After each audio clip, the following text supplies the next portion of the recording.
What's Pascal's law? Okay. Is that clear? Yes, sir. Yes.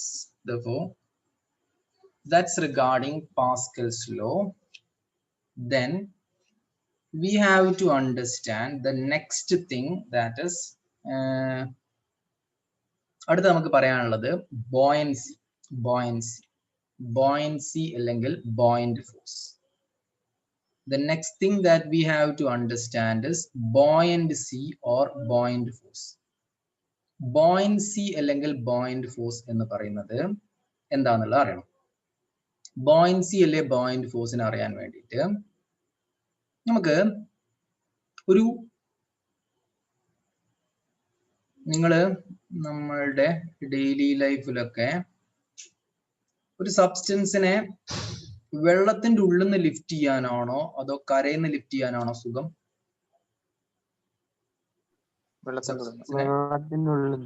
വെള്ളത്തിന്റെ ഉള്ളിൽ നിന്ന് lift ചെയ്യാൻ കുറച്ചുകൂടി സുഖമാണ് കരയിൽ നിന്ന് ലിഫ്റ്റ് ചെയ്യുന്നതിനേക്കാൾ. അതേമാതിരി തന്നെ you might have seen or you should have seen some substance floating over the water and some substance sinking in the water. അല്ലേ? കണ്ടിട്ടില്ലേ? Yes, sir. Yes. അങ്ങനെയാണെങ്കിൽ അതിനൊക്കെ പിന്നെയുള്ള ആക്ച്വൽ ആയിട്ടുള്ള റീസൺ നമുക്ക് അറിയണം. The reason for that is buoyancy or buoyant force. What is buoyant force? It is the net upward force acting over a substance which is immersed inside a fluid. ഒരു സബ്സ്റ്റൻസിനെ ഫ്ലൂയിഡിൽ immerse ചെയ്യുകയാണെങ്കിൽ ആ സബ്സ്റ്റൻസിന്റെ മേലെ act ചെയ്യുന്ന net upward ഫോഴ്സിനെയാണ് നമ്മൾ എന്ത് വിളിക്കാം? ബോയന്റ് force എന്ന് വിളിക്കാം. What is buoyant force? It is the net upward force acting over a substance which is immersed inside a fluid. ഒരു സബ്സ്റ്റൻസിനെ ഫ്ലൂയിഡിൽ ഇമേഴ്സ് ചെയ്യുന്ന സമയത്ത് അതിന്റെ മേലെ ആക്ട് ചെയ്യുന്ന നെറ്റ് അപ്വേർഡ് ഫോഴ്സിനെയാണ് എന്ത് വിളിക്കാം? Buoyant force. ഓക്കെ. അങ്ങനെയാണെങ്കിൽ നമ്മളിപ്പോ വെറുതെ ഒരു സബ്സ്റ്റൻസിനെ വെള്ളത്തിലേക്ക് ഇറക്കി വെച്ച് വിചാരിച്ചു. If you are dropping a substance into water, what happens is, എവിടെയാണെങ്കിലും വെള്ളത്തിലാണെങ്കിലും എയറിലാണെങ്കിലും ഇനി ഏത് സബ്സ്റ്റൻസിലാണെങ്കിലും there will be one force which is acting downward. What's that force called? It is called as gravitational force. Gravitational force will act downward. And if it is immersed inside water, there will be a force which is acting upward. Upward act ചെയ്യുന്ന ഫോഴ്സിനെയാണ് നമ്മൾ എന്ത് വിളിക്കുക? Buoyant force എന്ന് വിളിക്കുക. The force which is acting upward, if a substance is immersed inside a fluid, that upward force is called as upthrust അല്ലെങ്കിൽ buoyant force. Upthrust എന്ന് വിളിക്കാറുണ്ട് അല്ലെങ്കിൽ buoyant force എന്ന് വിളിക്കാറുണ്ട് കേട്ടോ. ഓക്കെ. അങ്ങനെയാണെങ്കിൽ if a substance is immersed inside a fluid, it will experience a net upward force. That upward force is called as what? Upthrust or buoyant force. ആ upward force നെ നമ്മൾ upthrust അല്ലെങ്കിൽ buoyant force എന്ന് വിളിക്കും. And that phenomena is called buoyancy. ആ ഒരു phenomena നമ്മൾ എന്ത് വിളിക്കും? That phenomena, we'll call that phenomena as what? Buoyancy. അപ്പം നമുക്ക് ഈ buoyancy അല്ലെങ്കിൽ buoyant ഫോഴ്സിന്റെ വാല്യൂ എത്രയാണെന്ന് അറിയണം. buoyancy അല്ലെ buoyant ഫോഴ്സിന്റെ വാല്യൂ അറിയാൻ വേണ്ടിയിട്ട് what we have to imagine is, have you heard a story of Archimedes? Archimedes ഒരു കൊട്ടാരത്തില് ഉള്ള സമയത്ത് അയാളുടെ കൊട്ടാരമല്ല, രാജാവിന്റെ കൊട്ടാരത്തില് ആർക്കിമിഡീസ് ഒരു ഉപദേശകനായിരുന്നു. ആ സമയത്ത് കൊട്ടാരത്തിലേക്ക് ഒരു കിരീടവുമായിട്ട് ഒരാൾ വന്നു. ആ കിരീടവുമായിട്ട് വന്ന ആള് രാജാവിന് ആ കിരീടം സമ്മാനിച്ചിട്ട് പറഞ്ഞു, ഞാനിത് കൊല്ലങ്ങളായിട്ട് നിങ്ങൾക്ക് വേണ്ടിയിട്ട് പണി കഴിപ്പിച്ച ഒരു കിരീടമാണ്, നിങ്ങളുടെ ഭരണം എനിക്ക് വളരെ ഇഷ്ടമാണ്, അങ്ങനെയാണെന്നൊക്കെ പറഞ്ഞ് പുകഴ്ത്തി. എന്നിട്ട് അയാള് എന്ത് ചെയ്തു? രാജാവിന് ആ കിരീടം കൊടുത്തിട്ട് രാജാവിനോട് പറഞ്ഞു, എനിക്ക് ഇതേമാതിരി തന്നെ ഇനിയും നിങ്ങൾക്ക് ഇതേപോലത്തെ സാധനങ്ങൾ ഉണ്ടാക്കി തരണം താല്പര്യമുണ്ട്, അതുകൊണ്ട് നിങ്ങൾ ഇതിന്റെ മേക്കിംഗ് കോസ്റ്റ് ഒന്നും എനിക്ക് തരണ്ട, പകരം ഇതിന് ഇക്വാലന്റ് ആയിട്ടുള്ള ഗോൾഡ് തരികയാണെ ഞാൻ ഇതേമാതിരി തന്നെ ഇനി അടുത്ത സാധനങ്ങളൊക്കെ ഉണ്ടാക്കി കൊണ്ടുവരാം.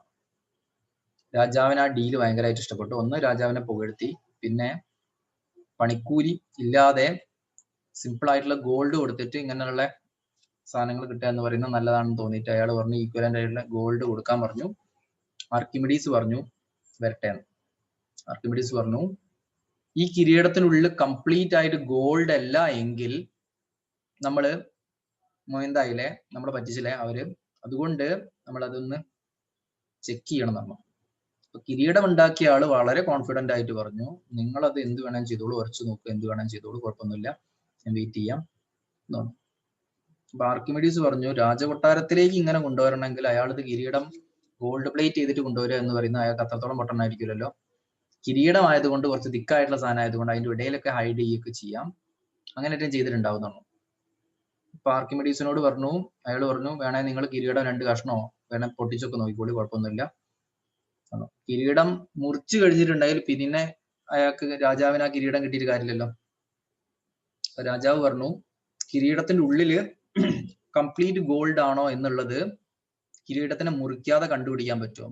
ആർക്കിമിഡീസ് പറഞ്ഞു അത് സിമ്പിൾ ആണ്, ഞാൻ കണ്ടുപിടിക്കാന്ന് പറഞ്ഞു. ഒരാഴ്ചന്റെ ഉള്ളിൽ ഞാൻ അതിനുള്ള സൊല്യൂഷൻ ഉണ്ടാക്കി തരാം. അയാള് ഒരാഴ്ച തല പുകഞ്ഞ് ആലോചിച്ചിട്ടും അയാൾക്ക് ഈ കാര്യങ്ങൾ കിട്ടിയില്ല. ലാസ്റ്റ് ദിവസം അയാള് കൊട്ടാരത്തിലേക്ക് വരുന്നതിന്റെ മുന്നേ കുളിക്കാൻ വേണ്ടിയിട്ട് ബാത്ടബിലേക്ക് കയറി ഇരുന്നപ്പം അയാൾക്ക് അതിന്റെ ഐഡിയ കിട്ടി. അപ്പോഴാണ് അയാൾ യുറീക്ക എന്ന് പറഞ്ഞിട്ട് അവിടെ നിന്ന് ചോടി അല്ലേ. Have you heard that story? ഇത് കേട്ടിട്ടുണ്ടോ ഈ കഥ? അവസാനത്തെ പാർട്ട് മാത്രം കേട്ടിട്ടുണ്ട്. ഇതാണ് അതിൽ സംഭവിച്ചത്. അപ്പം ഇങ്ങനെ അയാൾ ആ ഐഡിയ കിട്ടി. അയാൾക്ക് എന്താ ഐഡിയ കിട്ടിയെന്ന് വെച്ചിട്ടുണ്ടെങ്കിൽ അതാണ് that led to the Archimedes principle. ഇതാണ് ആർക്കിമിഡീസ് പ്രിൻസിപ്പിൾ എന്ന് പറയുന്ന ഒരു സാധനത്തിലേക്ക് വന്നത്. ആർക്കിമിഡീസ് എന്ത് ചെയ്തെന്ന് പറഞ്ഞാല് ആർക്കിമിഡീസ് ചിന്തിച്ചു അയാൾ വെള്ളത്തിലേക്ക് നിൽക്കുന്ന സമയത്ത് അയാളുടെ ഈക്വൽ എമൗണ്ട് ഓഫ് വാട്ടർ അതിൽ നിന്ന് പുറത്തേക്ക് തള്ളിപ്പോയില്ലേ. ഒരു ബാത്ടബിലേക്ക് അയാൾ കയറി ഇരുന്നിട്ടുണ്ടെങ്കിൽ വെള്ളം പുറത്തേക്ക് തള്ളിപ്പോയില്ലേ. അപ്പൊ അത് വെച്ചിട്ട് അയാൾ എന്ത് ചെയ്തെന്നാൽ he made a setup that is ഒരു വെസൽ എടുത്തു. ആ വെസലില് ഇങ്ങനെ ഒരു ചെറിയ ഓപ്പണിംഗ് ഒക്കെ ഉള്ള രീതിയിൽ ഒരു വെസൽ എടുത്തു. ആ വെസലില് എന്ത് ചെയ്തു, ഇത്ര വരെ വെള്ളം ഫില്ല് ചെയ്തു എന്ന് വിചാരിക്കും. വെള്ളം ഫില്ല് ചെയ്തു. എന്നിട്ട് ഇതിൽ നിന്ന് ഒരു തുള്ളി വെള്ളം കൂടുതലാണെങ്കിൽ ആ വെള്ളം ഇതിലൂടെ ഓവർഫ്ലോ ചെയ്ത് ഈ പൈപ്പിലൂടെ പുറത്തേക്ക് വരും. ഈ പുറത്തേക്ക് വരുന്ന വെള്ളത്തിനെ കളക്ട് ചെയ്യാൻ വേണ്ടിയിട്ട് ഇവിടെ വേറൊരു വെസൽ വെച്ചിട്ടുണ്ട്. എന്നിട്ട് എന്ത് ചെയ്യാം, അയാള് നമുക്ക് എത്ര ബോയിൻ ഫോഴ്സ് ആണ് കണ്ടുപിടിക്കണം, ആ ബോയിൻ ഫോഴ്സ് കണ്ടുപിടിക്കേണ്ട ആ ഒരു ഡിവൈസിനെ, ആ ഒരു സാധനത്തിനെ എന്ത് ചെയ്യുന്നാല് ഇയാള് ഈ വെള്ളത്തിലേക്ക് അങ്ങോട്ട് ഇറക്കി. After doing this the substance whose buoyant force has to be determined, it is purposefully dipped into this setup. ഇങ്ങനെ ആ ഒരു വാട്ടർ കണ്ടെയ്ൻഡ് വെസലിലേക്ക് ഇതിനെ ഡിപ്പ് ചെയ്തിട്ടുണ്ടെങ്കിൽ ഇത് എന്ത് ചെയ്യും, ഇതിവിടെ നിൽക്കണമെങ്കിൽ അത് വെള്ളത്തിനെ ഡിസ്പ്ലേസ് ചെയ്യണം. ആ ഡിസ്പ്ലേസ് ചെയ്ത വാട്ടർ എന്ത് ചെയ്യും, the water which get displaced, it is collected over here. ഇവിടെ നമുക്ക് കളക്ട് ചെയ്യാൻ പറ്റില്ലേ? And what Archimedes observed is ഇവിടെ ഒരു ഗ്രാവിറ്റേഷണൽ ഫോഴ്സ് താഴോട്ടേക്ക് ഉണ്ടാവും, ബോയിന്റ് ഫോഴ്സ് മുകളിലേക്ക് ഉണ്ടാവും.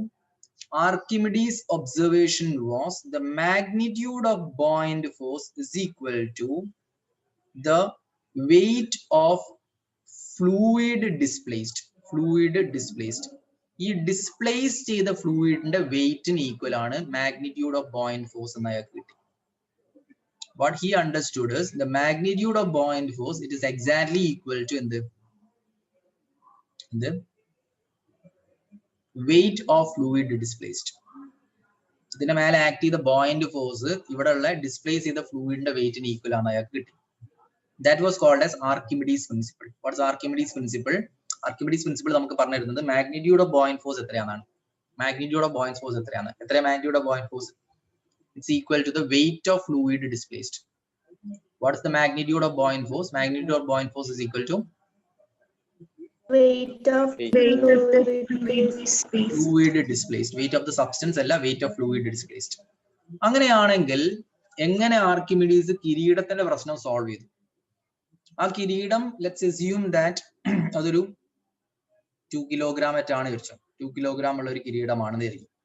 അങ്ങനെയാണെങ്കിൽ ആ 2 കിലോഗ്രാം കിരീടം അതിനുള്ള ഹോളോ സ്പേസ് ഒന്നും ഇല്ല, കംപ്ലീറ്റ് ആയിട്ട് ഗോൾഡിനോണ്ടാണ് ഉണ്ടാക്കിയെന്ന് സങ്കല്പിക്കും.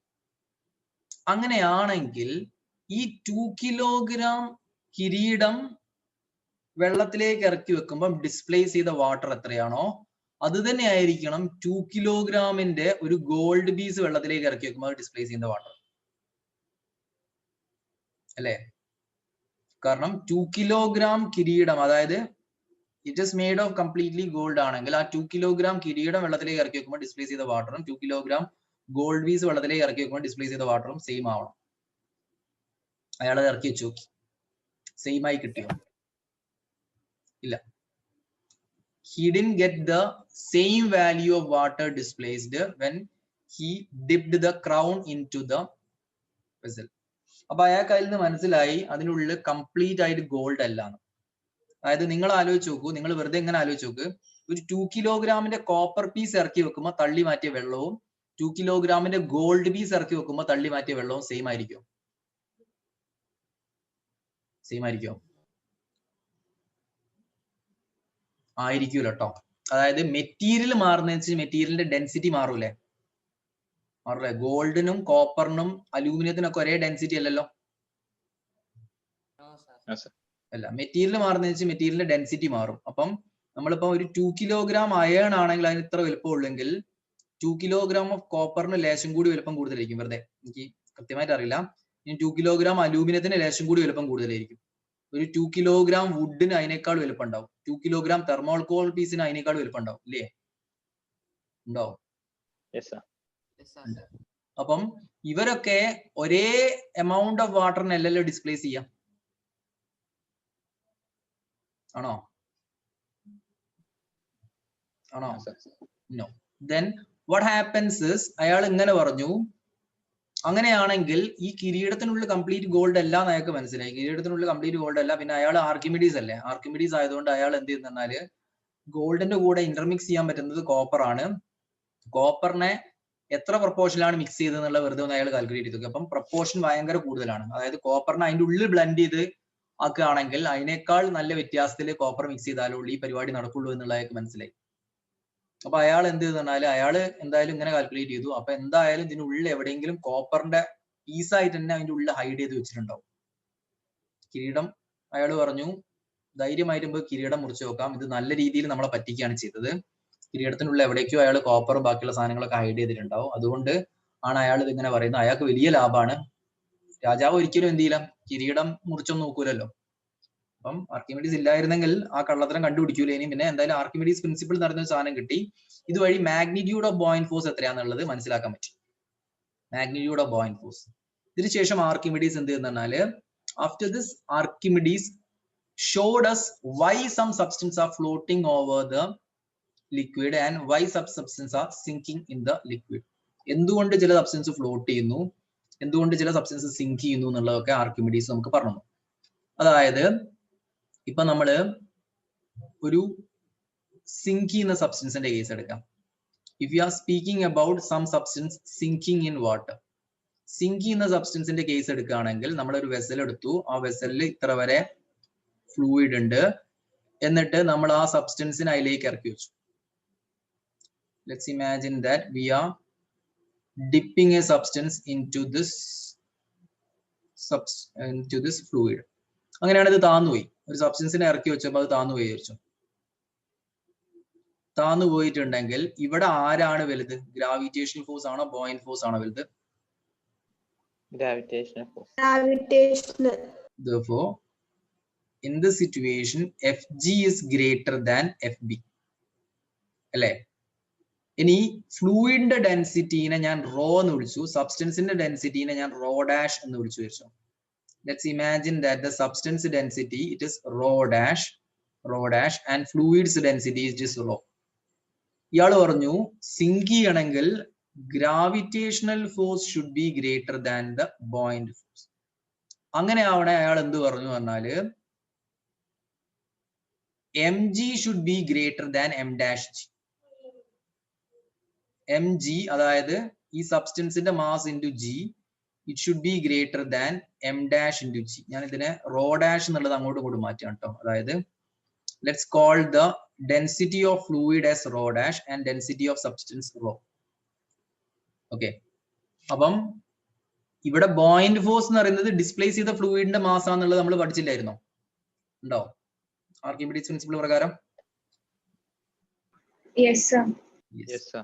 അപ്പൊ നമ്മൾ ഇവിടെ എന്ത് ചെയ്യുന്ന ഗ്രാവിറ്റേഷൻ ഫോഴ്സിന് എം ജി എഴുതി, ബോയിന്റ് ഫോഴ്സിന് എം ഡാഷ് ജി എഴുതി. എം ഡാഷ് എന്ന് പറയുന്നത് ഡിസ്പ്ലേസ് ചെയ്ത ഫ്ലൂയിഡിന്റെ മാസ്. എം ഡാഷ് എന്ന് പറയുന്നത് ഡിസ്പ്ലേസ് ചെയ്ത ഫ്ലൂയിഡിന്റെ മാസ്, അതുകൊണ്ട് എം ഡാഷ് ജി എഴുതി. ഇനി ഇവിടെ നമുക്ക് എന്ത് ചെയ്യണം? ജി ജി ക്യാൻസൽ ചെയ്യാം. ജി ജി ക്യാൻസൽ ചെയ്തിട്ടുണ്ടെങ്കിൽ സബ്സ്റ്റൻസ് ഇവിടെ നിൽക്കാൻ എത്ര സബ്സ്റ്റൻസിന് വോളിയം ഉണ്ട്, അതേ വോളിയം ഫ്ലൂയിഡ് അല്ലേ ഡിസ്പ്ലേസ് ചെയ്യാം, ആണോ? From this I could cancel this g and g and m dash is equal to m. എമ്മിന് നമുക്ക് ഡെൻസിറ്റി ഇൻറ്റു വോളിയം എന്ന് എഴുതി കൂടെ എഴുതാമോ? കാരണം ഡെൻസിറ്റി പറയുന്നത് മാസ് ബൈ വോളിയം ആണ്. Density is mass by volume, therefore mass can be rewritten as density into volume. Can I write like this? എഴുതാമോ? അപ്പൊ M ഡാഷിന് നമുക്ക് റോ ഡാഷ് ഇൻറ്റു വോളിയം എഴുതി കൂടെ. എന്താ സാർ വോളിയം ഡാഷ് എഴുതാത്തെന്ന് വെച്ചിട്ടുണ്ടെങ്കിൽ ഞാൻ പറയും ഡിസ്പ്ലേസ് ചെയ്ത ഫ്ലൂയിഡിന്റെ വോളിയം എന്ന് പറയുന്നത് സബ്സ്റ്റൻസിന്റെ വോളിയം ആയിരിക്കും. ഇവിടെ ഇത് നിൽക്കാൻ വേണ്ടി എത്ര വോളിയം എടുക്കുന്നുണ്ട് അതേ വോളിയം ഫ്ലൂയിഡ് എല്ലാവരും തള്ളി മാറ്റിയിട്ടുണ്ടാവാം, ആണോ? അങ്ങനെയാണെങ്കിൽ എമ്മിന് പകരം rho into volume greater than rho dash into volume എന്ന് എഴുതാം അല്ലെ.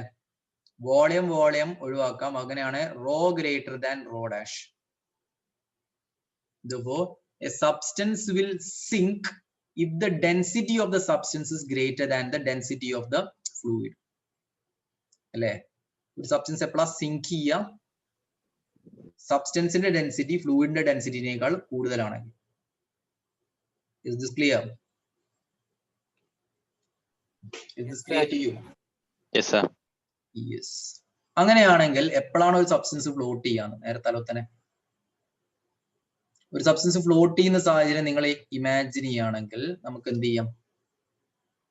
Let's imagine that there is a vessel which is filled with water up to this mark and നമ്മൾ ഒരു സബ്സ്റ്റൻസ് എടുത്തു. ആ സബ്സ്റ്റൻസ് ഫ്ലോട്ട് ചെയ്യുന്ന ഒരു സബ്സ്റ്റൻസ് ആണ് വിചാരിച്ചോ. ഫ്ലോട്ട് ചെയ്യുന്ന ഒരു സബ്സ്റ്റൻസ് ആണ്. അതിനെ വെള്ളത്തിൽ ഇട്ടപ്പോൾ എന്ത് ചെയ്തു? അത് ചിലപ്പോൾ ഇങ്ങനെയല്ല നിൽക്കുക. അതായത് കംപ്ലീറ്റ് ആയിട്ട് ഫ്ലോട്ട് ചെയ്യാൻ വെച്ചിട്ടുണ്ടെങ്കിൽ കുറച്ച് ഭാഗം താഴെ കിടക്കണ്ട, കുറച്ച് ഭാഗം മേലെ കിടക്കണ്ട അല്ലേ, ആണോ? ഇവിടെ ഇപ്പൊ ഈ സാഹചര്യത്തിൽ എന്താ സംഭവിക്കാം? ഇപ്പം ഈ ഒരു സാഹചര്യത്തില് what's happening to gravitation force and buoyant force? Point force is greater than gravitational force. Look at it carefully and say, in this particular situation, what's happening to the gravitation force and buoyant force? They are equal. ഒന്നുകൂടി ശ്രദ്ധിച്ചിട്ട് കാര്യങ്ങൾ പറയാൻ പറ്റുമോ? Sir, buoyant force equal. ഇവിടെ എന്ത് ചെയ്യുന്ന ഇപ്പൊ ഈ സാഹചര്യത്തിൽ നമുക്ക് എന്ത് സംഭവിക്കുന്നാല് ഗ്രാവിറ്റേഷണൽ ഫോഴ്സ് എത്രയാണോ അതിന് ഈക്വൽ ആയിരിക്കും ബോയിന്റ് ഫോഴ്സ് ഈ സാഹചര്യത്തിൽ. എന്തുകൊണ്ടാ? കാരണം ഇതിവിടെ ഒരു ഇക്വിലിബ്രിയം സ്റ്റേറ്റിൽ നിൽക്കുന്നില്ലേ, ഇത് മേലോട്ടേ ഉന്തി പോകുന്നില്ല, താഴെ താന്നു പോകുന്നില്ലെങ്കിൽ ഇതിന്റെ മേലുള്ള നെറ്റ് ഫോഴ്സ് എന്ത് ചെയ്യണം? ഈക്വൽ ആവണം. ശരിയാണോ? Are you able to imagine this? Yes, sir. ആണ്. ഇനി നമ്മൾ എന്ത് ചെയ്തു? നമുക്കിത് ഇഷ്ടപ്പെട്ടില്ല, അതെന്താ അത് താവാത്തെന്ന് വിചാരിച്ചിട്ട് നമ്മൾ എന്ത് ചെയ്തു? ഇതിനെ ഒരു ഫോഴ്സ് കൊടുത്തിട്ട് കംപ്ലീറ്റ് ആയിട്ട് അങ്ങോട്ട് താത്തി വിചാരിച്ചു. ഇതിനെ നമ്മൾ എന്ത് ചെയ്തു? പെർപ്പസ്ഫുൾ ആയിട്ട് ഒരു ഫോഴ്സ് കൊടുത്തിട്ട് കംപ്ലീറ്റ് ആയിട്ട് അങ്ങോട്ട് താത്തി. അതായത് ഇമാജിനായി ഇങ്ങനെ വെച്ചു, ഇത്ര വരെ താത്തി. ഇത്ര വരെ ഇതിനെ താത്തിയിട്ടുണ്ടെങ്കിൽ ഇത്തവണ നമ്മളത് ഫോഴ്സ് റിലീസ് ചെയ്താൽ എന്ത് ചെയ്യും? അത് താഴേക്ക് താന്നു പോകും, മേലോട്ടേക്ക് കൊണ്ടുപോകും. ഇപ്പൊ ഇതിനെ നമ്മളിത് ഇങ്ങനെ പൊങ്ങി കിടക്കുന്ന സാധനം കുറച്ച് ഭാഗം മേലെ പൊന്തി കിടക്കുന്ന കണ്ടിട്ട് നമ്മൾ അതിനെ ഒരു വിരല് വെച്ചിട്ട് അങ്ങോട്ട് താത്തിയിട്ടുണ്ടെങ്കിൽ ഇപ്പൊ ഇത് എത്ര വാട്ടർ ഡിസ്പ്ലേസ് ചെയ്തു? അതിന്റെ അതേ വോളിയം വാട്ടർ ഡിസ്പ്ലേസ് ചെയ്തു. Are you getting my point? അങ്ങനെയാണെങ്കിൽ ഇപ്പം ഇവിടെ എന്ത് സംഭവിച്ചു എന്ന് വെച്ചിട്ടുണ്ടെങ്കിൽ ഇതിനെ റിലീസ് ചെയ്യുമ്പം ഇത് മേലോട്ടേ പൊന്തിപ്പോയി. ഇത് റിലീസ് ചെയ്യുമ്പോൾ മേലോട്ടേ പൊന്തി പോകുക എന്ന് പറഞ്ഞാൽ എന്ത് സംഭവിക്കണം? Buoyant force should be greater than gravitational force അല്ലെ, ആണോ? ഒരു ഫ്ലോട്ട് ചെയ്യുന്ന പോളിനെ നമ്മൾ പെർപ്പസ്ഫുള്ളി താട്ടെ, ഒരു തെർമോകോൾ പീസിനെ നമ്മൾ പെർപ്പസ്ഫുള്ളി ഒന്ന് താത്തി വിട്ടിട്ടുണ്ട്, പൊന്തിപ്പോലെ ഉണ്ടോ? അതുകൊണ്ട് ബോയിന്റ് ഫോഴ്സ് ഗ്രാവിറ്റേഷൻ ഫോഴ്സിനെക്കാട് വലുതായിരിക്കും അല്ലെ. ബോയിന്റ് ഫോഴ്സ് ഗ്രാവിറ്റേഷൻ ഫോഴ്സിനെക്കാട് വലുതാണെങ്കിൽ നമുക്ക് എന്ത് ചെയ്യാം? എം ജി ഗ്രേറ്റർ ദാൻ എന്താക്കാം അല്ലെ? എം ജി അല്ലല്ലോ, എം ഡാഷ് ജി അല്ലേ. ബോയിന്റ് ഫോഴ്സിന് എം ഡാഷ് ജി, ഗ്രാവിറ്റേഷൻ ഫോഴ്സിന് എം ജി. എഴുതി കൂടെ? എഴുതാമോ? Yes, sir. Therefore, rho dash into volume greater than rho into volume. Can I write like this? Volume വെട്ടിക്കളയാം. Yes, sir. volume വെട്ടിക്കളഞ്ഞിട്ടുണ്ടെങ്കിൽ we could write rho dash is greater than rho. അപ്പം ഒരു substance float ചെയ്യുന്ന സാഹചര്യത്തിൽ എന്ത് സംഭവിക്കും? ഒരു float ചെയ്യുന്ന സബ്സ്റ്റൻസിന്റെ കേസിൽ density of substance should be greater, അല്ല density of fluid should be greater than rho dash. ആരാ? Rho dash, it is the density of fluid, rho is the density of the substance അല്ലേ? ആണോ? Yes, sir. അപ്പൊ അതുകൊണ്ട് density of fluid should be greater than the density of substance. ഇപ്പം ഒരു float ചെയ്യുന്ന സബ്സ്റ്റൻസിൽ ആണോ? Float ചെയ്യുന്ന സബ്സ്റ്റൻസിനെ പർപ്പസ്ഫുള്ളി സിങ്ക് ചെയ്യുകയാണെങ്കിൽ നമുക്ക് ഈ കാര്യങ്ങൾ പറയാൻ പറ്റും ഇല്ലേ? പക്ഷെ എന്തായാലും ഡെൻസിറ്റിന്റെ കാര്യം ഇങ്ങനെയാണ്, density of fluid should be greater than the density of the substance. അപ്പൊ ഫ്ലോട്ട് ചെയ്യും അല്ലേ? ആണോ? ഇനി നിങ്ങൾ ചില എക്സ്പെരിമെന്റ്സ് ഒക്കെ കണ്ടിട്ടുണ്ടാവും. ഒരു സബ്സ്റ്റൻസിനെ നമ്മൾ എന്ത് ചെയ്തു? വെള്ളത്തിലേക്ക് ഇട്ടു. ഒരു സബ്സ്റ്റൻസിനെ വെള്ളത്തിലേക്ക് ഇട്ടപ്പം അത് താന്നുപോയി, വെള്ളത്തിൽ താന്നുപോയി. പക്ഷെ അതേ സബ്സ്റ്റൻസിനെ എടുത്തിട്ട് ഓയിലിലേക്ക് ഇട്ടപ്പോൾ അത് പൊങ്ങി കിടക്കും. അതെന്തുകൊണ്ടാ? ഒരു സബ്സ്റ്റൻസിനെ വെള്ളത്തിലേക്ക് ഇട്ടു, വെള്ളത്തിലേക്ക് ഇട്ടപ്പോൾ അത് താന്നുപോയി. അതേ സബ്സ്റ്റൻസിനെ എടുത്തിട്ട് ഓയിലിലേക്ക് ഇട്ടപ്പോൾ അത് പൊങ്ങി കിടക്കും. ആദ്യത്തെ കേസിലെ സബ്സ്റ്റൻസിന് വെള്ളത്തിനേക്കാളും കൂടുതൽ ഡെൻസിറ്റി ഉണ്ട്, പക്ഷെ ഓയിലിന്റെ അത്രയില്ല. അതായത് ഒരു സബ്സ്റ്റൻസ് ഫ്ലോട്ട് ചെയ്യണമെങ്കിൽ അതിന്റെ ഡെൻസിറ്റി മാത്രമല്ല നോക്കേണ്ടത്, നമ്മൾ ആ ഫ്ലോട്ട് ചെയ്യുന്ന ഫ്ലൂയിഡിന്റെ ഡെൻസിറ്റിയും കൂടി നോക്കണം. ഫ്ലൂയിഡിനേക്കാൾ ഡെൻസിറ്റി കൂടുതലാണ് സബ്സ്റ്റൻസിനെങ്കിൽ ആ സബ്സ്റ്റൻസ് എന്ത് ചെയ്യും? സിങ്ക് ചെയ്യും. ഫ്ലൂയിഡിനേക്കാൾ ഡെൻസിറ്റി കുറവാണ് ആ സബ്സ്റ്റൻസിനെങ്കിൽ ആ സബ്സ്റ്റൻസ് എന്ത് ചെയ്യും? ഫ്ലോട്ട് ചെയ്യും. Is that clear? അതിനുള്ള യൂട്യൂബിലൊക്കെ നിങ്ങൾക്ക് അടിച്ചു നോക്കിയാൽ കാണാൻ പറ്റുന്ന ഒരു ഇൻട്രസ്റ്റിംഗ് ആയിട്ടുള്ള ഡെമോൺസ്ട്രേഷൻ ആണ്. എന്ത് പറഞ്ഞാല് ഒരു എക്വേറിയം അവരെടുക്കും. ഒരു എക്വേറിയം അവരെടുത്തിട്ട് ആ എക്വേറിയത്തിൽ പ്യുവർ വാട്ടർ നിറച്ചു വെക്കുന്നുണ്ട്, പ്യുവർ വാട്ടർ. എന്നിട്ട് അതിനുള്ളിലേക്ക് അവർ കാണിക്കുന്നത് ഏതൊക്കെ സാധനങ്ങൾ യൂസ് ചെയ്യുന്നുള്ള എനിക്ക് അറിയില്ല. അതിൽ അവർ കാണിക്കുന്നത് എന്ത് ചെയ്യുന്നറിഞ്ഞാല് നമ്മളുടെ ഒരു കൊക്കക്കോല അല്ലേ, കൊക്കക്കോലന്റെ ഒരു കൊക്കക്കോല ഉള്ള ഒരു ടിന്ന് അതിലേക്ക് ഇടും. ഒരു കൊക്കക്കോല ക്യാന് ഫിൽഡ് ആയിട്ടുള്ള ഒരു കൊക്കക്കോല ക്യാൻ അതിലേക്ക് ഇടും. അപ്പൊ അത് എന്ത് ചെയ്യുന്നറിഞ്ഞാല് അത് വെള്ളത്തിലേക്ക് താന്നു പോകും. അതിനുശേഷം അവരെന്ത് ചെയ്യുന്നറിഞ്ഞാല് they'll add salt into it. സാൾട്ടിനെ ഉള്ളിലേക്ക് ഇട്ടു. സാൾട്ടിനെ ഇട്ടിട്ട് സ്റ്റിർ ചെയ്ത് ഒരു പെർട്ടിക്കുലർ പോയിന്റ് ആവുമ്പോൾ എന്ത് ചെയ്യുന്നാൽ ഈ കൊക്കക്കോല ക്യാൻ മെല്ലെ പൊന്തി വരും. Can you say why?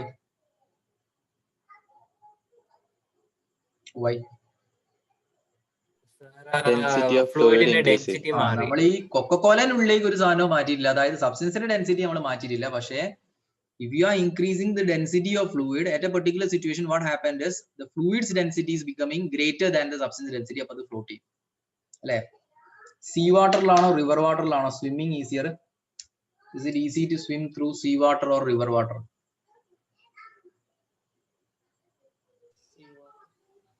Actually it is easy to swim through sea water than river water. Sea na cross cheyano river na cross cheyanano elupam ennalla njan choichadu. Anganeyaano? Alla. Oru definite distance സീയിലൂടെ swim ചെയ്യുന്നത് ഒരു definite distance എന്താണ് river വാട്ടറിലൂടെ swim ചെയ്യുന്നത് നോക്കുകയാണെങ്കിൽ swimming through sea water is easier than river water. Can you say it with the help of buoyancy? എന്തുകൊണ്ടാ? Density of sea water is greater than sea വാട്ടറിന്റെ density of river water. കൂടി കൂടുതലായിരിക്കും. അതുകൊണ്ട് നമ്മൾ മുങ്ങത്തില്ല, മുങ്ങുന്ന chance കുറവാണ് see വാട്ടറിൽ. മുങ്ങൂല എന്ന് പറഞ്ഞിട്ടുണ്ടെങ്കിൽ അല്ല സാർ, അങ്ങനെയല്ല ഉദ്ദേശിച്ചത് സാർ. മറ്റേനകത്ത് നമ്മള് എന്താ പറയാ, മുങ്ങുന്ന റേറ്റ് കൂടുതലാണ്. ബോയിന്റ് ഫോഴ്സ് നമുക്ക് ഇങ്ങനെ പറയാം, സീ വാട്ടറിൽ ബോയിന്റ് ഫോഴ്സ് കൂടുതലാണ്. Since the density of sea water is greater than the density of river water, it can exert a more buoyant force, thereby it will be somewhat easier to swim. അതിനേക്കാൾ ഈസിയാണ് നിങ്ങളെ dead see എന്ന് പറയുന്നത് ജോർദനിലൊരു see ആയിട്ട് അതിനെ കണക്കാക്കാൻ പറ്റുമോ എന്ന് എനിക്കറിയില്ല. അതായത് അതിനെ ഡെഡ് സീ എന്നാണ് വിളിക്കുക. അവിടെ ഉള്ള ഒരു വലിയൊരു തടാകമായിരുത്ത ഒരു സ്ഥലത്ത് നമുക്ക് എന്ത് ചെയ്യുന്നുണ്ടാല് അവിടെയുള്ള വെള്ളത്തിൽ നിങ്ങൾക്ക് ഇങ്ങനെ സോൾട്ട് വാട്ടർ ലേക്കാണ്, പക്ഷെ അതിനെ ഡെഡ് സീ എന്നാണ് വിളിക്കുക അല്ലെ. അപ്പം എന്തായാലും അവിടെ എന്ത് ചെയ്യുന്നാല് അവിടെ ഒരു ടൂറിസ്റ്റ് അട്രാക്ഷൻ ആണ്. കാരണം എന്താ പറഞ്ഞാൽ അവിടെ പോയിട്ട് നിങ്ങൾക്ക് ഇങ്ങനെ കിടന്നിട്ടുണ്ടെങ്കിൽ വെള്ളത്തിൽ ഇങ്ങനെ പൊങ്ങി കിടക്കും. Is it A super natural phenomena or A natural phenomena? Natural one. It's A natural phenomena. എന്താ സംഭവിക്കുന്ന പറഞ്ഞാല് ആ സാൾട്ട് വാട്ടർ ലേക്കിന്റെ ഉള്ളില് അവിടെയുള്ള ഡെൻസിറ്റി വളരെ കൂടുതലാണ്. ഞാൻ അവിടെ പോയിട്ടൊന്നുമില്ല, പക്ഷെ അതിലുള്ള വീഡിയോസിലൊക്കെ കാണിക്കുമ്പോൾ അവർ പറയുന്നത് അത് കണ്ണിലേക്ക് ആക്കരുത്, വായിലേക്ക് ആക്കരുത് എന്നൊക്കെ പറയുന്നുണ്ട്. അപ്പം അതിന്റെ ഡെൻസിറ്റി കുറച്ചുകൂടി കൂടുതലാണ്. നമുക്ക് നമ്മൾ നോർമലായിട്ട് യൂസ് ചെയ്യുന്ന വാട്ടറിന്റെ മാതിരില്ല, ഡെൻസിറ്റി വളരെ കൂടുതലായതുകൊണ്ട് അവിടെ ബോയിൻ ഫോഴ്സ് കുറച്ചുകൂടി കൂടുതലാണ്. That's a reason why you are able to float over dead sea. പക്ഷെ ഡെഡ് സീന്റെ മേലെ കൂടെ അങ്ങനെ നടക്കാനൊന്നും പറ്റില്ല കേട്ടോ. അതല്ല, നമ്മളിങ്ങനെ ഫ്ലാറ്റ് ആയിട്ട് കിടക്കുകയാണെങ്കിൽ അവിടെ അതിന് നമ്മളെ മേലോട്ട് പൊന്തിക്കാൻ പറ്റും. ഓക്കെ, ദെൻ റിഗാർഡിങ് ബോയൻസി നമ്മളിപ്പം എന്ത് ചെയ്യാന്നാല് നിങ്ങള് ഡെഡ് ബോഡി ഒക്കെ ഇല്ലേ, നമ്മളോട് ഇങ്ങനെ ചില സിനിമയിലൊക്കെ നമ്മൾ ഇങ്ങനെ കേട്ടിട്ടുണ്ടാവും, ആൾക്കാർ പുഴയിലൊക്കെ നഷ്ടപ്പെട്ടിട്ടുണ്ടെങ്കിൽ 3-ാം പക്കം പൊങ്ങിക്കോളും, അല്ലെങ്കിൽ കുറച്ച് ദിവസം കഴിഞ്ഞാൽ പൊന്തി വരുന്നൊക്കെ. എന്താ നമ്മളുടെ ബോഡി അവിടെ ലൈഫ് ഫോം അല്ലെ, ലൈഫ് എന്ന് പറയുന്ന സാധനം ഇല്ലാണ്ടായിട്ടുണ്ടെങ്കിൽ പിന്നെ അത് ഡീകേ ചെയ്യാൻ തുടങ്ങിയിട്ടുണ്ടെങ്കിൽ അതിന്റെ ഡെൻസിറ്റി കുറയും. അതിന്റെ ഡെൻസിറ്റി കുറയുമ്പോൾ പിന്നെ അത് എന്ത് ചെയ്യുന്നാൽ അതിന് ഫ്ലോട്ട് ചെയ്യാൻ പറ്റും അല്ലെ? ആണോ? ക്ലിയർ? ഇനി എനിക്ക് വലിയ വ്യക്തമായിട്ട് അറിയില്ല. നമ്മളെ ഡാമിലുള്ള വെള്ളത്തിലും റിവർ വാട്ടറിലും വ്യത്യാസം ഉണ്ടെന്ന് പറയുന്നുണ്ട്. അതായത് നമ്മൾ ഡാമിൽ കെട്ടിയിർത്തിയ വെള്ളത്തിന് കുറച്ചുകൂടി ഡെൻസിറ്റി കുറവാണ് റിവർ വാട്ടറിനേക്കാൾ. അപ്പം പുഴയൊക്കെ നീന്തി കിടന്ന് പരിചയമുള്ള ആൾക്കാർ വെറുതെ ഡാമൊക്കെ എത്തുമ്പോൾ ബെറ്റൊക്കെ വെച്ചിട്ട് ഡാമിനെ നീന്തി കിടക്കാൻ നോക്കിയിട്ട് അവര് പകുതിയിൽ നിന്ന് ചിലപ്പോൾ മുങ്ങി പോവുക, അങ്ങനത്തെ കാര്യങ്ങളൊക്കെ സംഭവിക്കാറുണ്ട്. അവിടെയും ഇതേ കാര്യങ്ങളാണെന്ന്, പക്ഷെ അതിന്റെ എക്സാക്ട് ഇതെനിക്ക് അറിയില്ല. അതായത് ഡാമിലുള്ള വാട്ടറിന് ഡെൻസിറ്റി നമ്മളുടെ റിവർ വാട്ടറിനേക്കാൾ കുറവാണ് വിചാരിച്ചോ. റിവർ വാട്ടറിൽ കുറെ ഇമ്പ്യൂരിറ്റീസ് മറ്റൊക്കെ ഉള്ളതിനോണ്ട് കുറച്ചുകൂടി ഡെൻസിറ്റി കൂടുതലായിരിക്കും. ഡാം എന്ന് പറയുന്നത് നമ്മൾ എവിടെയാ കിട്ടുക? അധികവും നല്ല ഓൾട്ടിറ്റ്യൂഡിലൊക്കെ ആണല്ലേ. നല്ല വെള്ളം വരുന്ന സ്ഥലങ്ങളിൽ അവിടെ അതിനെ കെട്ടി നിർത്തിയിട്ട് ഗ്രാവിറ്റേഷൻ പൊട്ടൻഷ്യൽ എനർജീനെ വേറെ എനർജിയാക്കി മാറ്റില്ല വേണ്ടത്. അപ്പൊ അവിടെ നല്ല പ്യുവർ ആയിട്ടുള്ള വെള്ളം ആയതുകൊണ്ട് അവിടെ എന്ത് ചെയ്യുന്നാല് അതിന്റെ ഡെൻസിറ്റി റിവർ വാട്ടറിനേക്കാൾ ലേശം കുറവായിരിക്കും എന്ന് പറയുന്നുണ്ട്. Not exactly sure. അങ്ങനെയാണെങ്കിൽ അവിടെ എന്ത് ചെയ്യുന്നാല് ബോയിൻ ഫോഴ്സ് കുറവായിരിക്കും. അപ്പൊ നിങ്ങൾ റിവറിലൊക്കെ നീന്തി പരിചയമുള്ള ആൾക്കാർ നിങ്ങൾ വിചാരിച്ച് അവിടെ ഡാമിൽ ഇറങ്ങി നീന്താൻ നോക്കിയിട്ടുണ്ടെങ്കിൽ അവിടെ എന്ത് ചെയ്യും? ഒരു ഡേഞ്ചറസ് സിറ്റുവേഷൻ ആയിരിക്കും. നിങ്ങൾക്ക് അത്ര സ്പീഡ് നീന്താൻ പറ്റില്ലല്ലോ. ഇല്ല, കുറച്ച് ദൂരം കഴിഞ്ഞാൽ നമുക്ക് മനസ്സിലാവാം. അപ്പം ഇതൊക്കെ ബോയൻസിയുടെ പിന്നിലുള്ള റീസൺസ് ആണ്. Therefore, did you understand what's buoyancy? Buoyancy എന്ന് പറയുന്നത് എന്താണെന്നുള്ളത് മനസ്സിലായോ? Yes, sir. Yes, sir. ഇനി നമ്മള് ഒരു ഫ്ലോട്ടിംഗ് പോൾ സിറ്റുവേഷൻ നമ്മളോടൊപ്പം എന്ത് ചെയ്യാന്നാല് നമ്മളോട് ഇങ്ങനെ പറയാണ്, ഒരു vessel, let's have A vessel over here. ആ വെസലില് ഒരു ഫ്ലൂയിഡ് ഉണ്ട്. ആ വെസലിലേക്ക് നമ്മൾ ഒരു സിലിണ്ട്രിക്കൽ ആയിട്ടുള്ള സബ്സ്റ്റൻസിനെ ഡ്രോപ്പ് ചെയ്തപ്പം അതിന്റെ 1/4 പോർഷൻ മേലെയും 3/4 പോർഷൻ താഴെയുമായിട്ടാണ് സബ്സ്റ്റൻസ് നിൽക്കുന്നത്. ഇങ്ങനെയാ നിൽക്കുന്നത് വിചാരിച്ചോ. 1/4 പോർഷൻ മേലെയും 3/4 പോർഷൻ താഴെയുമായിട്ടാണ് സബ്സ്റ്റൻസ് നിൽക്കുന്നത്. അങ്ങനെയാണ് നമ്മളുടെ ഫ്ലൂയിഡിന്റെ ഡെൻസിറ്റിയും സബ്സ്റ്റൻസിന്റെ ഡെൻസിറ്റിയും തമ്മിലുള്ള റിലേഷൻ എങ്ങനെയായിരിക്കും എന്ന് ചോദിച്ചു. അപ്പൊ അതെങ്ങനെയാ നമുക്ക് നോക്കാം. ഇവിടെ if I am saying the total height of this pole is, let's say, h, അങ്ങനെയാണ് ഇത് എത്രയായിരിക്കും?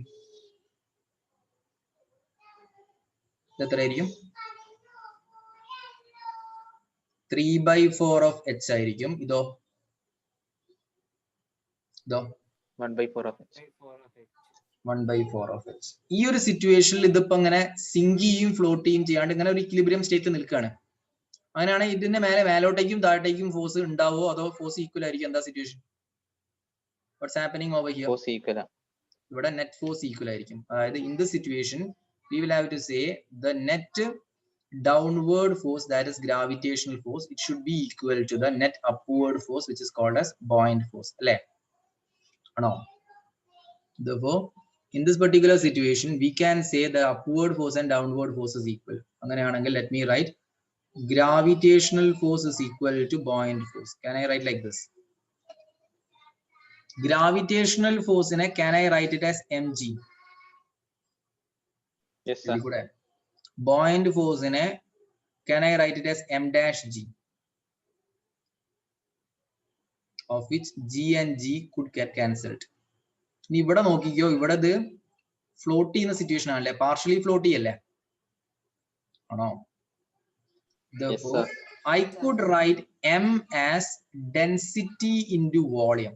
മാസിനെ നമുക്ക് density of substance into volume. Mass it could be again replaced as density into വോളിയത്തിനെ നമുക്ക് എന്ത് എഴുതണം? ഇതിന്റെ ബേസ് ഏരിയ ഇല്ലേ, ക്രോസ് സെക്ഷണൽ ഏരിയ എ ആണെന്ന് കരുതുക. ഇത് ക്രോസ് സെക്ഷണൽ ഏരിയ എ ആണെന്ന് കരുതുകയാണെങ്കിൽ നമുക്ക് റോനെ അല്ല വോളിയത്തിന് എന്ത് എഴുതാം? I could write AH. അപ്പൊ m എന്ന് പറയുന്നത് എന്താ? ഈ ഫ്ലോട്ട് ചെയ്യുന്ന സാധനത്തിന്റെ മാസ് ആണ്. m എന്ന് പറയുന്നത് എന്താ? ഈ ഫ്ലോട്ട് ചെയ്യുന്ന സാധനത്തിന്റെ മാസ് ആണ്. ഫ്ലോട്ട് ചെയ്യുന്ന സാധനത്തിന്റെ മാസിനെ നമുക്ക് ഡെൻസിറ്റി ഇൻറ്റു AH എന്ന് എഴുതി കൂടെ? Can I? Yes, sir. Yes. അങ്ങനെയാണെങ്കിൽ m ഡാഷിന് what should I write for m dash? m ഡാഷിന് നമ്മൾ എന്ത് എഴുതണം എന്ന് വെച്ചിട്ടുണ്ടെങ്കിൽ m ഡാഷിന് എഴുതണമെങ്കിൽ നമുക്ക് m ഡാഷ് എന്ന് പറയുന്നത് എന്താ? ആർക്കിമിഡീസ് പ്രിൻസിപ്പിൾ പ്രകാരം the weight of fluid displaced ആണ്. ആണോ? Yes, sir. അങ്ങനെയാണെങ്കിൽ ശ്രദ്ധിച്ചോ ഞാൻ പറയുന്നത് ശ്രദ്ധിച്ചോ. വെയിറ്റ് ഓഫ് ഫ്ലൂയിഡ് ഡിസ്പ്ലേസ്ഡ് ആണെങ്കിൽ എത്ര വോളിയം ഫ്ലൂയിഡ് ഡിസ്പ്ലേസ് ചെയ്തിട്ടുണ്ട് എന്ന് വെച്ചിട്ടുണ്ടെങ്കിൽ I will have to say ഇത്ര വോളിയം ഫ്ലൂയിഡ് ഡിസ്പ്ലേസ് ചെയ്തിട്ടുണ്ടാവുള്ളൂ. ഡിസ്പ്ലേസ് ചെയ്ത ഫ്ലൂയിഡിന്റെ വോളിയം എന്ന് പറയുന്നത് ഈ സിലിണ്ട്രിക്കൽ സബ്സ്റ്റൻസിന്റെ കംപ്ലീറ്റ് വോളിയം ആയിരിക്കില്ല. കാരണം എന്താ? ഈ സിലിണ്ട്രിക്കൽ സബ്സ്റ്റൻസ് മുഴുവനായിട്ട് വെള്ളത്തിലേക്ക് ഇറങ്ങിയില്ല, ഇല്ലല്ലോ. സിലിണ്ട്രിക്കൽ സബ്സ്റ്റൻസ് മുഴുവനായിട്ട് വെള്ളത്തിലേക്ക് ഇറങ്ങിയില്ല. സിലിണ്ട്രിക്കൽ സബ്സ്റ്റൻസിൽ ഇത്ര ഭാഗം മാത്രമാണ് വെള്ളത്തിനുള്ളിൽ നിൽക്കുന്നത്. അപ്പൊ അങ്ങനെയാണ് എം ഡാഷിന് എനിക്ക് rho dash into volume dash തന്നെ എഴുതേണ്ടി വരും. വൈ? ബിക്കോസ് ഇവിടെ എന്ത് ചെയ്യുന്ന സബ്സ്റ്റൻസിന്റെ അതേ വോളിയം ഫ്ലൂയിഡ് തള്ളി മാറ്റിയിട്ടില്ല, ഇല്ലല്ലോ. ഇവിടെ ഗ്രാവിറ്റേഷൻ ഫോഴ്സും ബോയന്റ് ഫോഴ്സും ഈക്വൽ ആണ്. Is that clear? Yes, sir. Yes, sir. Then what is volume dash? Rho dash തന്നെ എഴുതാം. വോളിയം ഡാഷിന് എന്ത് എഴുതേണ്ടി വരും? The submerged volume of the cylinder ആയിരിക്കും ഇവിടെ വോളിയം ഡാഷ്. വോളിയം ഡാഷ് എന്ന് പറയുന്നത് സിലിണ്ടർ വെള്ളത്തിന് അടിയിൽ നിൽക്കുന്ന സിലിണ്ടറിന്റെ വോളിയം. വെള്ളത്തിന് അടിയിൽ നിൽക്കുന്ന സിലിണ്ടറിന്റെ വോളിയം എന്ന് പറയുന്നത് എന്തായിരിക്കും? Area of cross section into 3/4h. അല്ലെ? നിങ്ങൾക്ക് ആ ഫീൽ കിട്ടുന്നുണ്ടോ? Therefore, Yes, sir. what we can say over here is m ന് പകരം rho h എന്ന് കൊടുക്കാം, m dash ന് പകരം rho dash a 3/4h എന്ന് കൊടുക്കാം. Therefore this equation can be replaced as rho ah is equal to rho dash a 3/4h ആണോ? അങ്ങനെയാണെങ്കിൽ നമുക്ക് ഇവിടെ what we can say over here is a and a will get cancelled, h and h will get cancelled.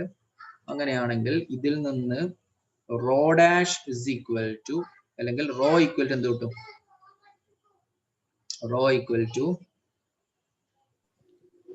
3/4 rho dash. 3/4 of rho dash. അതായത് സബ്സ്റ്റൻസിന്റെ density 3/4 of density of fluid ആണ്. അതായത് ഫ്ലൂയിഡിനേക്കാൾ കുറവാണ്, അല്ലെ? ഏകദേശം ഈ ഒരു രീതിയിലാണ് എന്ത് പറഞ്ഞാല് ഐസ് ഇൻ വാട്ടർ സിറ്റുവേഷൻ. നമ്മള് ഒരു ഐസ്ബർഗ് നമ്മൾ ഇങ്ങനെ ചില ഫ്രേസ് ആയിട്ട് പറയല്ലേ, ടിപ്പ് ഓഫ് എൻ ഐസ്ബർഗ് മാതിരിയാണ് ഈ പ്രോബ്ലം എന്നൊക്കെ പറയില്ലേ. നമ്മൾ ചില സിറ്റുവേഷനിലൊക്കെ നമ്മൾ പറയും the corruption scams like a tip of an iceberg എന്നൊക്കെ പറഞ്ഞിട്ട് ഉണ്ടോ? Yes, sir. അല്ലെങ്കിൽ ടൈറ്റാനിക് പോയിട്ട് ഒരു ഐസ്ബർഗിനെ ഇടിച്ചിട്ടല്ലേ അത് പൊട്ടിപ്പോയത്? ആണോ? കുറെ ആൾക്കാരൊക്കെ മരിക്കുന്നത്. അതില് അവര് വെറുതെ കഥയിൽ പറയുന്നതാണെങ്കിലും എന്ത് ചെയ്യുന്നാല് ഈ ഒരു ഐസ്ബർഗിനെ നോക്കിയ ആൾക്ക് തോന്നി ഈ ഐസ്ബർഗിനൊക്കെ ഈ ടൈറ്റാനിക് സുഖമായിട്ട് ഇടിച്ചു പൊളിച്ചു പോകുന്നു. പക്ഷെ ഐസ്ബർഗിന്റെ മേലെ നിൽക്കുന്ന പോർഷൻ ഇത്രയാണെങ്കിലും ഐസ്ബർഗിന് താഴെ എത്ര വലുപ്പമുണ്ട് അല്ലെ? ഉണ്ടോ? Yes, sir. Yes, sir. അപ്പം എന്തായാലും ഈ ഒരു ഫ്ലോട്ടിംഗ് ബോൾ സിറ്റുവേഷനിൽ നമ്മൾ യൂസ് ചെയ്ത സ്ട്രാറ്റജി മനസ്സിലായില്ലേ? That's important in solving problems regarding points. Did you understand this? Yes or no? Yes, sir. Yes. അപ്പം നമുക്ക് ബോയൻസി എന്ന് പറയുന്ന ഫിനോമിന നമുക്ക് മനസ്സിലായി. ബോയൻസി എന്ന് പറയുന്ന ഫിനോമിന കൊണ്ടാണ് ഈ കാര്യങ്ങളൊക്കെ സംഭവിക്കുന്നത്. And it is easier to lift something in water. Why? വെള്ളത്തിൽ നിന്ന് ഒരു സാധനത്തിന് ലിഫ്റ്റ് ചെയ്യുന്ന സമയത്ത് നമ്മളെ സഹായിക്കാൻ ആരുണ്ടാവും? ബോയിന്റ് ഫോഴ്സ് നമ്മളെ സഹായിക്കാനുണ്ടാവും. ബോയിന്റ് ഫോഴ്സ് കൂടി നമ്മളെ സഹായിക്കാനുണ്ടാവും അല്ലേ? Is that clear? അപ്പൊ അതുകൊണ്ടാണ് ചില വെള്ളത്തിൽ പൊങ്ങി കിടക്കുന്നത്, ചില സബ്സ്റ്റൻസ് വെള്ളത്തിൽ താന്നു പോകുന്നു. വെള്ളത്തിൽ പൊങ്ങി കിടക്കുന്ന സാധനങ്ങൾ ചിലപ്പോൾ ഓയിലിൽ പൊങ്ങി കിടക്കും, വെള്ളത്തിൽ താന്നു പോകുന്ന ചില സാധനങ്ങൾ ഓയിലിൽ ചിലപ്പോൾ പൊങ്ങി കിടക്കും. അങ്ങനെയൊക്കെ ഉള്ളതൊക്കെ എന്താ പറഞ്ഞാൽ സബ്സ്റ്റൻസിന്റെ ഡെൻസിറ്റി മാത്രമല്ല ഫ്ലൂയിഡിന്റെ ഡെൻസിറ്റിയും കൂടി ഒരു സബ്സ്റ്റൻസ് ഫ്ലോട്ട് ചെയ്യണോ സിങ്ക് ചെയ്യണോ എന്നുള്ളതിനെ തീരുമാനിക്കുന്ന ഫാക്ടറാണ്. Is this clear to you? Yes, sir. Yes, sir. Therefore, you should make a note of all these things and നിങ്ങൾ സോളിഡ്സ് മെക്കാനിക്കൽ പ്രോപ്പർട്ടീസ് ഓഫ് സോളിഡ്സിന്റെ ഉണ്ടാക്കിയ ഡീറ്റെയിൽഡ് നോട്ട് നിങ്ങൾ എന്ത് ചെയ്യണം എന്ന് പറഞ്ഞാല് നിങ്ങൾ ഒരു PDF ആക്കിയിട്ട് നമ്മുടെ ഗ്രൂപ്പിലേക്ക് അപ്ലോഡ് ചെയ്യണം. ഓക്കെ, മെക്കാനിക്കൽ പ്രോപ്പർട്ടീസ് സോളിഡ്സ് ഇല്ലേ, അതിനെ വെച്ചിട്ട് നിങ്ങൾ ഉണ്ടാക്കിയ ഒരു ഡീറ്റെയിൽഡ് നോട്ട് നിങ്ങൾ ഗ്രൂപ്പിലേക്ക് PDF ആക്കിയിട്ട് അപ്ലോഡ് ചെയ്യണം. ഇതിന്റെ നോട്ട് ഉണ്ടാക്കി വെച്ചോണ്ടി. Okay, stopping this class. നമുക്ക് ഇനി അടുത്തൊരു ദിവസം കണ്ടിന്യൂ ചെയ്യാം. Bye. Okay, sir. Bye, sir. Thank you, sir.